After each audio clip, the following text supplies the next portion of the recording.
इकाई 13 स्वच्छता निबंध।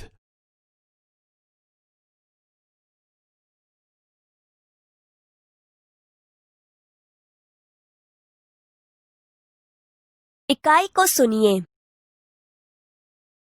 स्वच्छता और स्वास्थ्य का घनिष्ठ संबंध है। स्वच्छता के अभाव में गंदगी फैलती है। गंदगी रोगों की जड़ है। यदि हम स्वच्छता संबंधी सतर्कता रखें और उचित स्थान पर ही कूड़ा डालें तो स्वच्छ जगत सुंदर जगत का निर्माण कर सकते हैं, साथ ही स्वच्छ भी रह सकते हैं। एक दिन अजय ने मोहन को अपने जन्मदिन पर बुलाया। मोहन ने उसे उपहार में देने के लिए कहानियों की एक पुस्तक खरीदी। उसे रंगीन कागज में लपेटा और अजय के घर पर चल पड़ा। जैसे ही मोहन अजय की गली में पहुंचा, उसके ऊपर केले का एक छिलका आ गिरा। छी छी, कितनी बुरी आदत है सड़क पर छिलका फेंकना, मोहन ने मन में सोचा। उसने छिलका उठाया और इधर उधर देखा। कुछ दूरी पर उसे एक कूड़ादान दिखाई दिया। उसने छिलका उसमें डाल दिया। बहुत सा कूड़ा कूड़ेदान के बाहर फैला हुआ था। वहां मक्खियां भिनक रही थी और चारों ओर गंदगी फैली हुई थी। कुछ और आगे बढ़ा तो मोहन को बड़ी बदबू आई। उसने देखा, नालियों में कूड़े के कारण पानी रुका हुआ है। इसी पानी से बदबू आ रही है। मोहन नाक पर रुमाल रखे अजय के घर पहुंचा।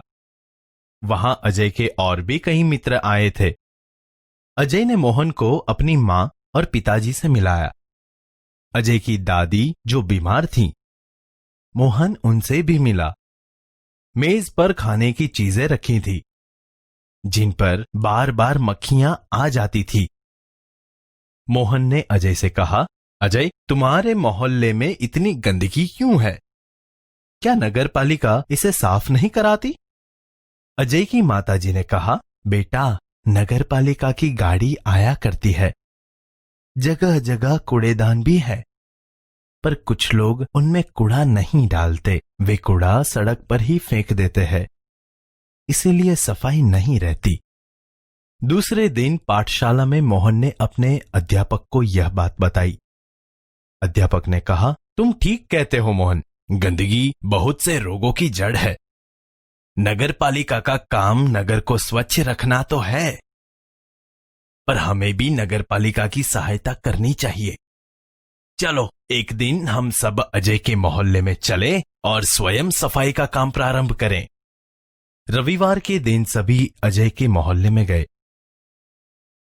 एक एक टोकरी और झाड़ू थे। सड़क पर झाड़ू लगाकर उन्होंने कूड़ा इकट्ठा किया, नालियों की सफाई की और पानी का रास्ता बनाया। उनमें मक्खी और मच्छर मारने वाली दवा डाली। कूड़ेदान पर ढक्कन रखा। मोहल्ले में रहने वाले सभी लोग बाहर निकल आए और उन्हें देखने लगे। बच्चों में बहुत उत्साह था। देखते ही देखते पूरा मोहल्ला स्वच्छ हो गया। अध्यापक ने लोगों को समझाया कि वे घर का कूड़ा कूड़ेदान में ही डालें। वे घर के आसपास सफाई रखें, क्योंकि गंदगी से रोग फैलते हैं। उन्होंने कहा, मेरी पाठशाला के बालक सप्ताह में एक बार यहां आया करेंगे। वे आपके मोहल्ले को साफ करेंगे। आप भी इस काम में इनकी सहायता करें। एक व्यक्ति ने आगे बढ़कर कहा, नहीं नहीं, इन बच्चों को आने की कोई आवश्यकता नहीं। हम लोग स्वयं ही अपने मोहल्ले को स्वच्छ रखेंगे। अब आप इसे हमेशा साफ सुथरा पाएंगे।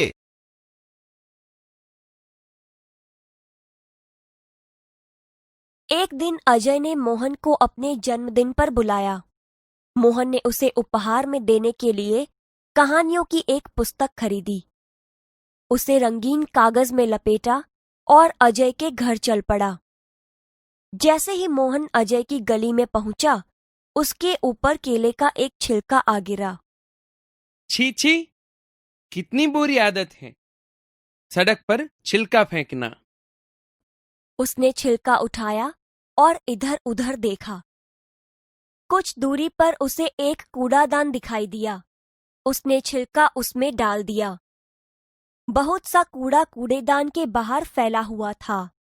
वहां मक्खियां भिनक रही थीं और चारों ओर गंदगी फैली हुई थी। कुछ और आगे बढ़ा तो मोहन को बड़ी बदबू आई। उसने देखा नालियों में कूड़े के कारण पानी रुका हुआ है। इसी पानी से बदबू आ रही है।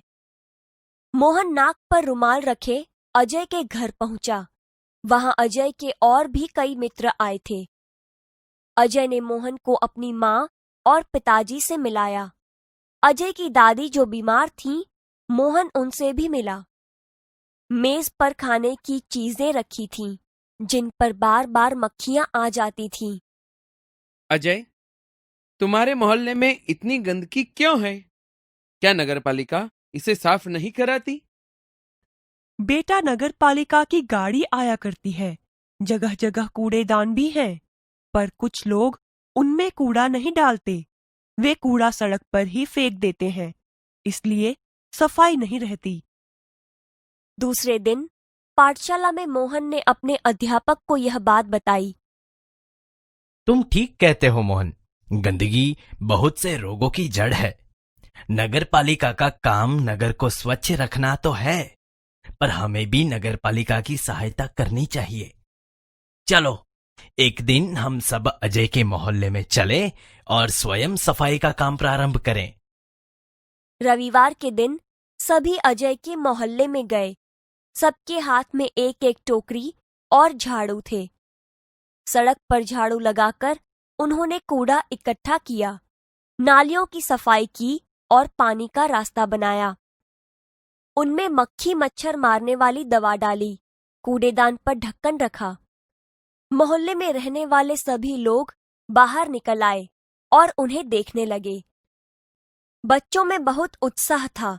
देखते ही देखते पूरा मोहल्ला स्वच्छ हो गया। अध्यापक ने लोगों को समझाया कि वे घर का कूड़ा कूड़ेदान में ही डालें। वे घर के आसपास सफाई रखें, क्योंकि गंदगी से रोग फैलते हैं। मेरी पाठशाला के बालक सप्ताह में एक बार यहां आया करेंगे। वे आपके मोहल्ले को साफ करेंगे। आप भी इस काम में इनकी सहायता करें। नहीं नहीं, इन बच्चों को आने की कोई आवश्यकता नहीं। हम लोग स्वयं ही अपने मोहल्ले को स्वच्छ रखेंगे। अब आप इसे हमेशा साफ सुथरा पाएंगे।